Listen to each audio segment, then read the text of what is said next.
Olá, a paz do Senhor, muito boa tarde. É um prazer estar novamente com vocês para juntos compartilharmos da Palavra de Deus.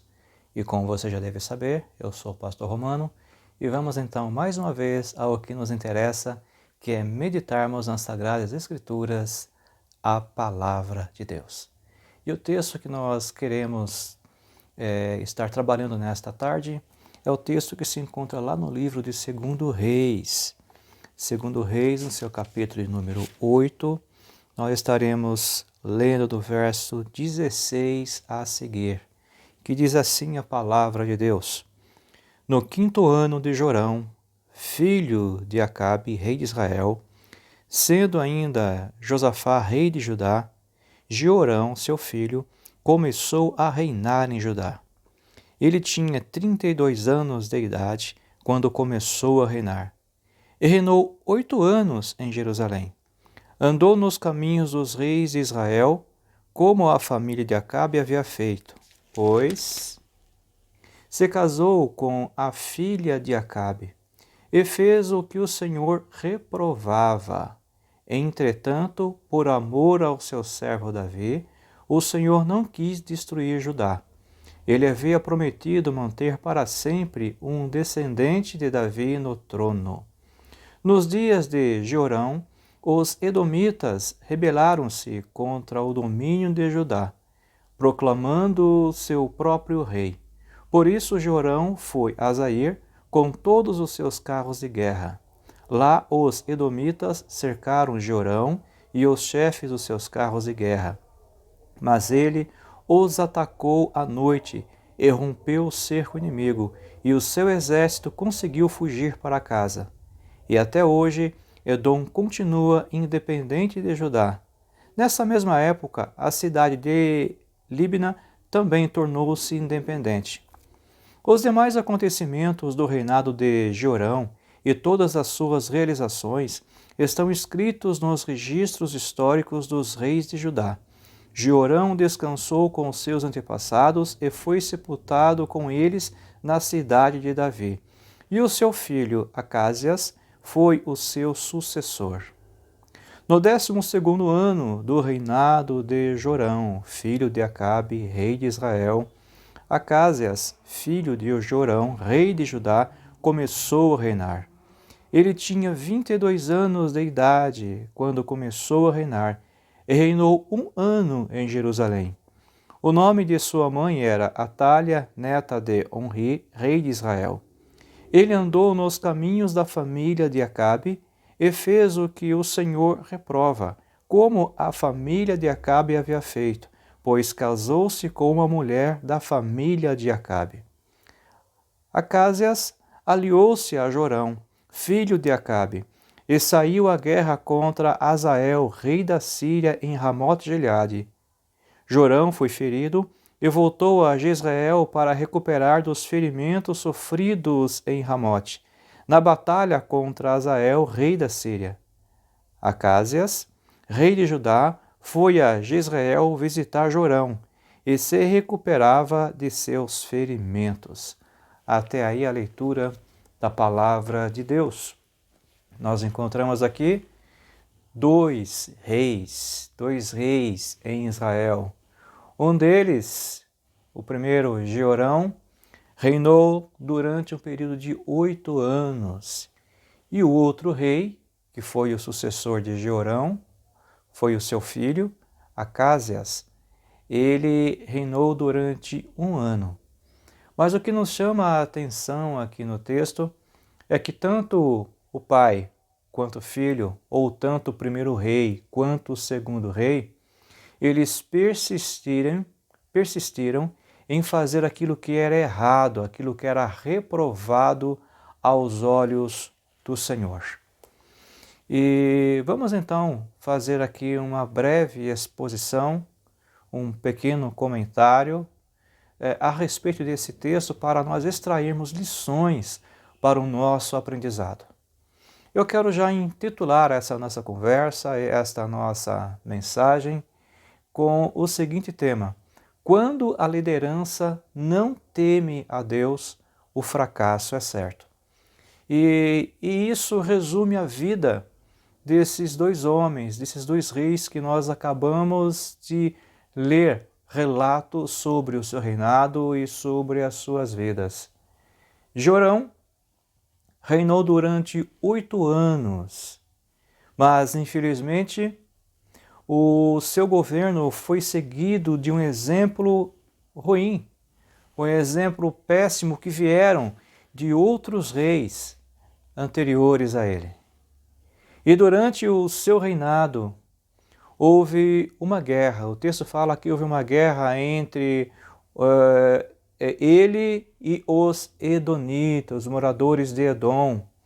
Porém, nessa luta, nessa guerra, ele não foi bem sucedido. Ele não teve vitória sobre os edomitas e a cidade de Edom, os habitantes de Edom, eles se rebelaram contra o reinado de Jeorão e tornaram-se então uma província independente, nomeando assim o seu próprio rei, e Jeorão então não teve sucesso nessa luta, nessa batalha. O texto ainda fala que quando ele soube da rebelião, ele se preparou, ele foi com seu exército, com os seus chefes de carros de guerra, foi então ao encontro dos edomitas para então eliminar ali aquela rebelião, mas ele não teve sucesso. O texto bíblico fala que os edomitas cercaram, dominaram, então Jeorão com todo o seu exército foram dominados pelo exército inimigo, eles foram cercados.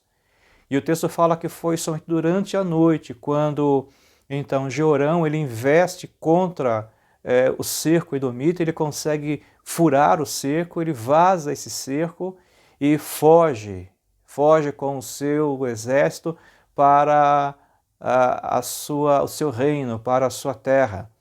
Na verdade, quando ele volta numa atitude de muita vergonha, porque imaginava ele fazer algo, imaginava ele prevalecer, imaginava ele vencer, mas infelizmente ele volta cabisbaixo, volta derrotado, os inimigos o vencem e ainda por cima eles nomeiam um próprio rei e não prestam mais nenhuma conta, não prestam mais nenhuma satisfação a Jeorão. E a coisa não fica por aí, a coisa vai piorando. O texto fala que mais tarde uma outra cidade chamada Líbina se rebela e também coloca o seu próprio rei na cidade de Líbina. E assim nós contemplamos então o reinado de 8 anos de Jeorão, indo cada vez mais por água abaixo. É um reinado curto de 8 anos, mas um reinado de fracassos, um reinado que foi marcado por muitas desavenças. A verdade é que tanto Edom quanto Líbina não destruíram o reino, não acabaram com Judá, mediante a misericórdia de Deus. Deus havia feito uma promessa ao rei Davi, dizendo o seguinte, que no trono, no reino de Judá, nunca faltaria descendente, nunca faltaria alguém que se assentasse no trono de Judá. Então, mediante a misericórdia de Deus e a promessa que Deus tinha feito, porque quando Deus promete, Ele cumpre, então Judá não foi assim totalmente subjugado, não foi destruído pelos edomitas e nem pelos habitantes de Líbina, porque Deus havia feito uma promessa, e essa promessa nós encontramos lá no segundo livro de Samuel, no seu capítulo 12 e versos 12 a 16. Repetindo, 2 Samuel capítulo 7, verso 12 a 16, nós encontramos aí o Senhor Deus fazendo essa promessa ao rei Davi, que nunca faltaria descendente no trono, na frente, no reinado de Judá. Muito embora Deus reprovava as obras de Jeorão, mas mediante a sua promessa, Deus poupou o reino de Judá. E assim então, se encerra o seu reinado se encerra com fracasso. E ele então falecendo, sendo sepultado, o texto fala que o seu filho então assume o reino de Judá e passa a ser o novo rei em Israel. E esse seu filho, que é o segundo rei, ele chama-se Acázias, ou Acasias, de acordo com a sua preferência. E esse rei, então, ele reina sobre Israel. É o filho do rei Jeorão, é o sucessor. Ele agora é o novo rei de Judá. Porém, o seu reinado ele dura menos do que o reinado do seu pai. Enquanto o reinado de Jeorão, seu pai, durou 8 anos, o seu reinado dura apenas 1 ano. Porém, infelizmente, ele não aprendeu com os erros do pai, ele não aprendeu com os erros dos reis passados, mas ele insistiu em trilhar os mesmos caminhos que os reis anteriores trilharam e andaram. E por essa razão, infelizmente, ele também teve um reinado de fracasso, o seu reinado foi problemático, e da mesma forma que durante o reino do seu pai houve uma guerra, também durante o seu reinado houve também uma guerra, houve uma peleja. E essa luta, essa peleja, essa guerra foi contra Azael. Este mesmo Azael é aquele que nós falamos sobre ele no vídeo mensagem anterior. Azael que esteve diante do profeta Eliseu. Eliseu então, mediante a ação do Espírito Santo, teve a revelação de toda a maldade que havia no coração daquele homem e todo o mal que aquele homem faria contra Israel. Então, o rei da Síria morto, e agora Azael ou Hazael, assumindo o seu lugar como rei da Síria, ele se levanta contra Israel, se levanta contra Judá, para então trazer dor, caos e sofrimento a essa nação. E foi justamente no início do reinado de Acázias que isso acontece. E Acázias faz aliança com outro rei, vai contra Azael, mas eles são derrotados. A vergonha mais uma vez entra no reino de Judá. O texto fala que ele voltou derrotado, voltou cabisbaixo e com o seu orgulho quebrado. Tudo isso como consequência da sua insistência em caminhar por caminhos de rebeldia, por caminhos de desobediência ao Senhor Deus Todo-Poderoso. Interessante que o texto bíblico nos chama a atenção, tanto no relato do primeiro rei quanto do segundo rei, dizendo o seguinte, que eles trilharam, caminharam, segundo os reis anteriores, fazendo aquilo que o Senhor reprovava. E é justamente isso que acontece com as pessoas. Quando as pessoas elas insistem em fazer as coisas do seu jeito, da sua maneira, contrariando o querer e a vontade de Deus, o resultado é o fracasso. Foi exatamente isso que aconteceu na vida desses dois homens, desses dois reis. E olha, e não importa qual é a sua posição, não importa quem você é, não importa o seu conhecimento, não importa o quanto rico você possa ser, o quanto inteligente você é, o quão bem-sucedido até então você tem sido, mas quando nós insistimos em fazer aquilo que desagrada a Deus, não respeitando os princípios de Deus, não temendo a Deus, cedo ou mais tarde, ou melhor dizendo, no tempo de Deus, nós colheremos os resultados das nossas ações. Nós estaremos colhendo aquilo que nós temos plantado. Se somos obedientes a Deus, certamente a bênção é certa sobre as nossas vidas.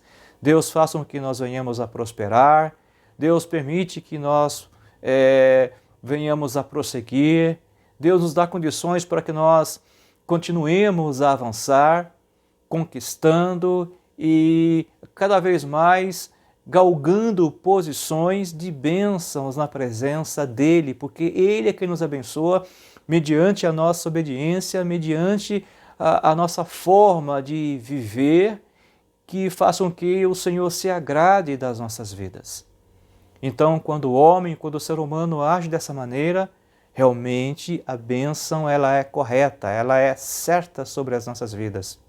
No entanto, quando fazemos como esses homens, como o rei Jeorão e como o seu filho, o rei Acázias, nós, infelizmente, vamos apenas repetir o mesmo processo de derrota. Vamos caminhar pelo mesmo caminho de vergonha. Os dois reis foram envergonhados, eles foram à guerra e os dois foram derrotados. Os dois não tiveram sucesso. Os dois voltaram com prejuízo. Os dois voltaram envergonhados. E os dois morreram de maneira desagradável. Os dois morreram de maneira a não agradar a Deus. Mas o texto fala que um reinou 8 anos e o outro reinou 1 ano. E tanto um quanto o outro insistiram em fazer aquilo que era errado aos olhos do Senhor. Uma outra coisa nos chama a atenção no texto é que eles estavam em envolvimento com os hábitos, com os costumes de um outro rei de Israel chamado Acabe. O rei Acabe, ele casou-se com uma mulher fenícia. Essa mulher chama-se Jezabel. E essa mulher influenciou muito a vida do rei Acabe, de tal forma que o rei ele não tinha voz própria. O rei ele era manipulado. Esse rei era como se fosse o fantoche nas mãos desta mulher. Verdade é que esse casamento entre Israel e os fenícios foi uma aliança política para que houvesse crescimento econômico, para que viesse paz entre as nações que estavam em guerra. Então houve esse casamento para trazer a paz e trazer um crescimento econômico para as duas nações. Mas junto com este pacote vieram também coisas negativas. Dentre as coisas negativas, esta mulher, por nome Jezabel, ela tinha a sua cultura, ela tinha a sua religião, ela tinha a sua crença, só que a sua cultura, a sua religião e a sua crença eram totalmente contrárias aos costumes, à crença e à religião israelita. Os israelitas tinham orientação de Deus para servirem e adorarem unicamente ao Deus de Israel, ao Deus Todo-Poderoso. Já com Jezabel como rainha em Israel, ela influenciou por demais a vida do rei Acabe, de tal forma que esta mulher então implantou culto a uma divindade fenícia chamada Baal. Baal significa Senhor das Moscas. E então o rei, dando liberdade para que se cultuasse essa divindade, então a idolatria começou a adentrar nos territórios de Israel. E dessa maneira a nação de Israel começou a aparecer, começou a sofrer. Sofreu no reinado do rei Acabe, sofreu no reinado de todos os demais reis que vieram dessa geração por diante. E todos esses reis, tanto Jeorão quanto Acásia, eles estavam mantendo aliança, realizando matrimônios, casamentos com parentes dessa mulher Jezabel. A palavra Jezabel, ou melhor dizendo, o nome Jezabel significa Baal é exaltado. Também tem outro significado, significa esposa de Baal. E por essa razão a idolatria, através dessa mulher era muito grande, ela implantou uma idolatria muito grande e todos os demais de Israel, eles foram sendo pouco a pouco influenciados pela idolatria, pela adoração a Baal, e isso então deixou o coração de Deus triste. O Senhor ficou magoado com a situação, mas o Senhor também ficou irado com tudo isso. E por essa razão Deus permitiu situações difíceis sobre o seu povo. Deus, amando o seu povo, mas permitiu situações difíceis para que o povo acordasse e entendesse que somente Ele era Deus. E aqui então chegamos nesse texto, quando nós encontramos, quando fala do rei Jorão, que o rei Jorão estava fazendo aquilo que o Senhor reprovava, envolvendo-se com os costumes, com os hábitos de Jezabel, que havia sido implantado em reinos anteriores. Da mesma forma, o seu filho, o rei Acázias, que agora assume, o texto fala que ele também trilhou o mesmo caminho dos seus antecessores, fazendo aquilo que reprovava o Senhor, o que era reprovado aos olhos do Senhor. E por essa razão, os dois reinados e os reinos anteriores, eles não tiveram sucesso, não foram reinos prósperos, foram reinos fracassados, foram reis fracassados, reis que entraram para a história dos reis de Israel, no livro das crônicas, nos registros históricos como os reis que andaram em desacordo com o querer de Deus e por essa razão tiveram então os seus nomes registrados, gravados como exemplos negativos.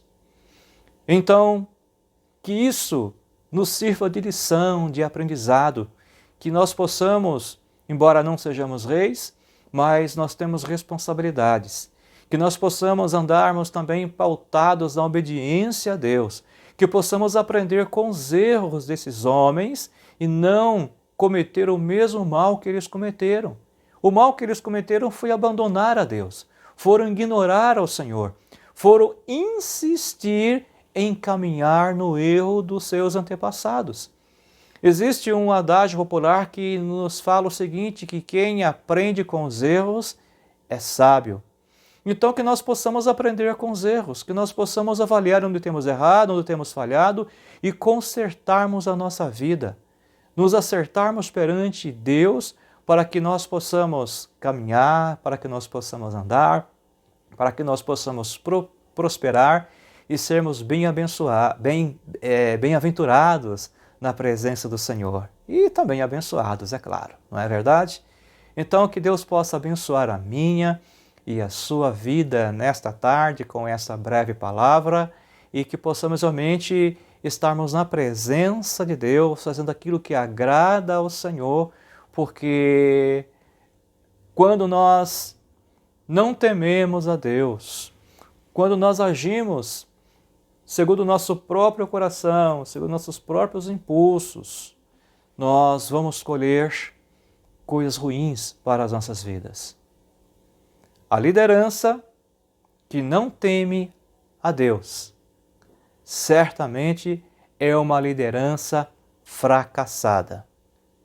Você, de repente, pode não ser um líder em sua igreja. Você pode não ser um líder no seu trabalho, mas na sua casa, certamente, você é um líder, você é um pai de família, você é uma mãe de família, e você tem responsabilidades. Você tem responsabilidades enormes perante as pessoas que estão frente a você, ou que estão próximas a você. Então que o seu exemplo seja um exemplo digno, que o seu exemplo seja um exemplo adequado, e que você possa caminhar, que você possa andar, que você possa prosperar, que você possa progredir na presença de Deus, mas faça isso em obediência. Porque se formos obedientes a Deus, se formos tementes a Deus, nós, a nossa liderança, tudo aquilo que nós fazemos, será próspera, será abençoada. Mas se nós formos líderes rebeldes, se nós formos líderes irreverentes, se nós formos líderes irresponsáveis, se nós somos líderes cabeças duras e insistirmos em fazer aquilo que é errado, certamente o fracasso baterá em nossas portas. Então, amado ouvinte da palavra de Deus, que você possa ser edificado nesta tarde com esta palavra e que em nome de Jesus Cristo, a sua vida, a sua família, todos sejam abençoados por Deus Todo-Poderoso. Eu gostaria de agora, nesse momento, estar fazendo uma oração em favor da sua vida. Senhor Deus Todo-Poderoso, em o nome do Senhor Jesus, eu peço agora por essas vidas que estão ouvindo esta mensagem, que o Senhor possa abençoá-los, que o Senhor possa ser com eles, que o Senhor possa suprir as suas necessidades e que eles possam aprender com seus erros e que eles, ó Pai, não venham a cometer os mesmos erros que cometeram no passado ou que seus antepassados vieram a cometer, mas que nós possamos nos corrigir daqui por diante e andarmos em Tua presença para sermos prósperos, bem-sucedidos, sermos abençoados pelo Senhor e ficarmos, ó Pai, na nossa história como bons exemplos para aqueles que nos rodeiam, bons exemplos para os nossos filhos, para os nossos netos e assim sucessivamente. Deus, que a Tua bênção possa nos acompanhar. É a nossa oração que fazemos nesse instante, grato por tudo, em o nome de Jesus. Amém. Que Deus possa abençoar a sua vida e até o nosso próximo encontro para a honra e glória do Senhor Deus. Fiquem todos na paz do Senhor Jesus Cristo.